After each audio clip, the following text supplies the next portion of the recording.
The signal is words, the signal is tonality, the signal is gestures, the signal is context. The signal is physical, intellectual, emotional, and symbolic. You look at it, you perceive it from a new position, which changes your relationship to that event so radically that new choices are open to you.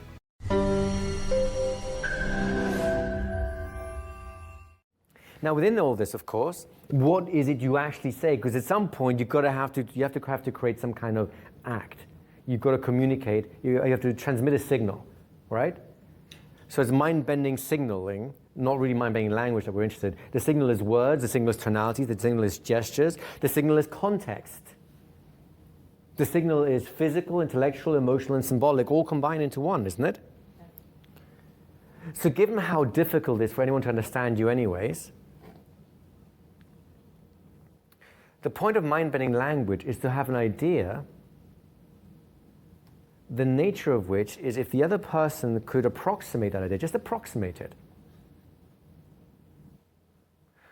would cause them to misunderstand their problem so fundamentally they could never have it again. Right? To give you a more crude example, one year I was, as a Christmas present from my parents, I got this wonderful set of silk boxer shorts. They were amazing. They were just silk, wonderful. I love silk.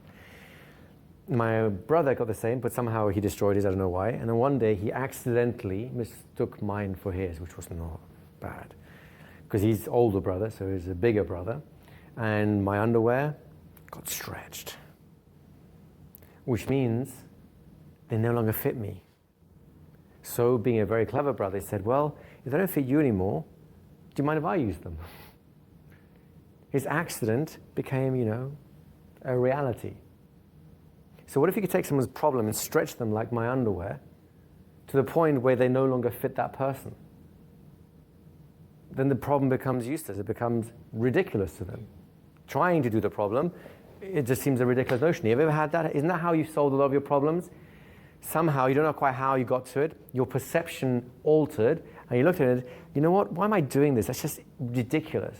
Or you may use more harsh language, stupid, crazy, whatever.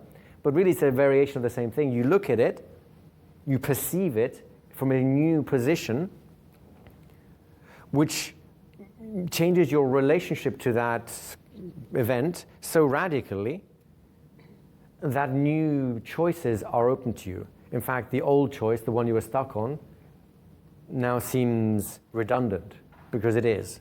Did you see how that works? Well, that's what you're doing with mind-bending language. You're presenting to them an idea that is so thoroughly, the direction of which goes in such a way that their act of attempting to perceive from that point of view will force their position out of wherever they're stuck so fundamentally that they cannot relate to their problem the same way again. They can never go back to having that problem anymore. Can I give you an example of this one? A mind-bending moment in action which has nothing to do with someone done by someone in family therapy who has no concept of mind-bending language but still did it, right? A story from John Overturf. His family, when he was a family therapist, was his first part of his training, and his supervisor had this following scenario. They had a relatively common in family therapy, an overattached mother and child, mother divorced, and living her life for a child. She was overattached to him and constantly making this poor little teenage kid into a substitute husband. You've seen, if not, you've at least heard, if not seen, the actual dynamic in action before, right? So they have the whole session. The wife's, of course, complaining about how bad her ex-husband is, how terrible he is, and all this and all that and all the rest of it. Meanwhile, the therapist is seeing all these really inappropriate signals between mother and son. They're not really your typical mother and son healthy relationship signals, right? So he likes to play what I call the Columbo approach, which is, you look like an idiot, but actually, because you're so simple, almost, like Forrest Gump simple, people's defenses are down because they think, what an idiot. And so they don't bother to defend themselves against you because there's just no point, right? So anyway, he's doing this whole bumbling thing and asking questions, going, oh, that's nice, okay, that's good. The session comes to an end and he goes, and I'll just use these two as mother and child so I don't have to insult anyone in the audience here. So this is the mother, this is the son. And he looks at her and says, well, I look forward to seeing you in a couple of weeks again. And all I can say is, thank you for sharing all those stories. And I'm really glad to see that your second marriage is working a lot better than your first. Second marriage, right?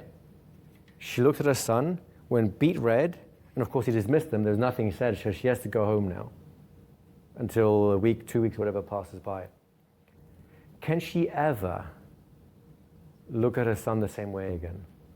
No. Would it be fair to say that her underwear has metaphorically been stretched?